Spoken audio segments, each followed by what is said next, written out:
L'opération main propre va-t-elle changer les rapports Maroc-Algérie?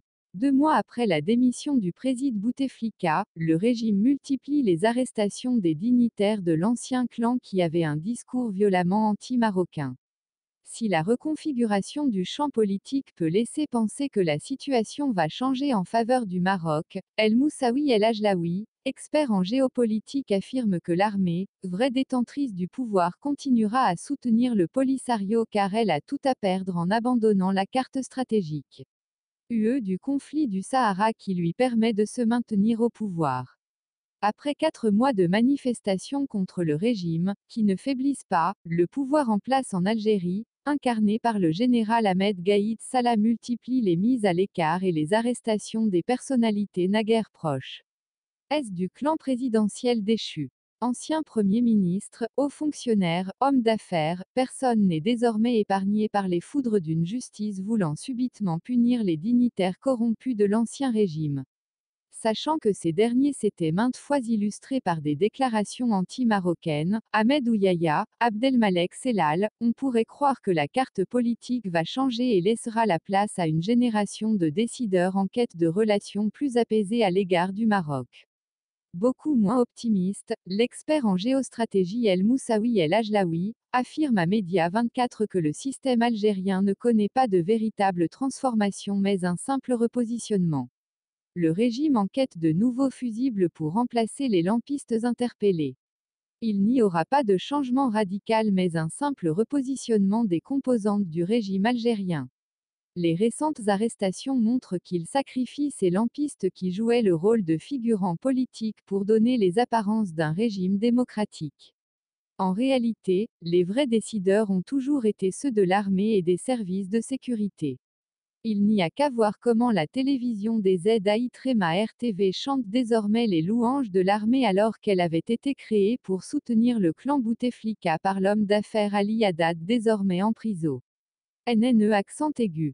C'est d'ailleurs le cas de plusieurs autres médias qui ont changé leur fusil d'épaule pour rejoindre le camp de la première force décisionnaire, composée de l'armée et des services de sécurité incarnés par l'ex-DRS. Les civils interpellés comme Sellal, Ouyaya, Takou, Haddad constituaient la façade d'un régime qui a décidé de les sacrifier et de leur trouver des remplaçants pour plaire à la révolution. Sachant que le régime a du mal à trouver de nouvelles marionnettes, il y a plusieurs négociations en cours. Ainsi, il met en avant un forum de l'opposition prévu le 16 juin prochain, adoubé par l'armée, qui regroupera des personnalités comme Ali Benflis et Ahmed Benbitour, tous deux anciens premiers ministres. Il reste à savoir si le peuple va accepter ces arrangements et si les récentes arrestations permettront de redessiner une nouvelle carte politique, sachant que la question du Sahara est toujours d'actualité dans les médias algériens, s'interroge El Ajlaoui. L'Algérie de Gaïd Salah soutient toujours le Polisario. Selon notre expert, il n'y a eu aucun changement d'attitude sur le soutien algérien au Polisario. Ils n'ont pas bougé d'un pouce, sachant que le régime a même prêté récemment à Brahim Ghali l'ancien avion présidentiel de Bouteflika pour qu'il laisse rende en Afrique du Sud. Au niveau des médias, le traitement de la question du Sahara n'a absolument pas changé, sachant que l'agence de presse APS, Algérie Presse Service, continue à reprendre les dépêches de l'agence du Polisario. De plus, lors d'une récente rencontre avec le SG de l'ONU, Antonio Guterres, le ministre algérien des Affaires étrangères Sabri Boukadoum a réitéré le soutien de l'Algérie au Polisario, ce qui montre bien que l'Algérie n'a pas changé de position. L'armée qui décide de tout depuis 1962 ne lâchera jamais cette carte qu'elle utilise aussi bien au niveau national que régional pour se donner un rôle de leader en Afrique du Nord et dans le Sahel.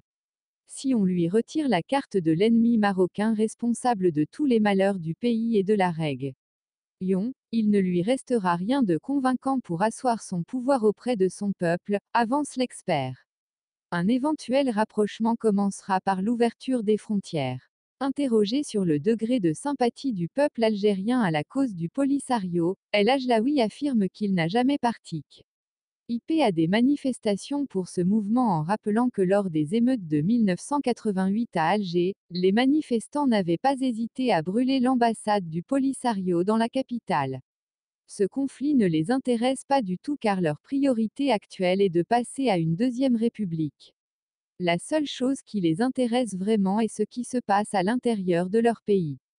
C'est pourquoi, s'il y a un rapprochement avec le Maroc, il commencera d'abord par l'ouverture des frontières terrestres qui leur apportera une prospérité, puis, après, par un règlement définitif du conflit du Sahara. Tant que les 20 véritables décisionnaires d'Algérie, Ahmed Gaïd Salah, les 6 chefs des régions militaires, les patrons des services de sécurité et certains officiers supérieurs, resteront accrochés au pouvoir, il y a peu de chances que cela arrive rapidement, conclut, pessimiste, le géopolitologue.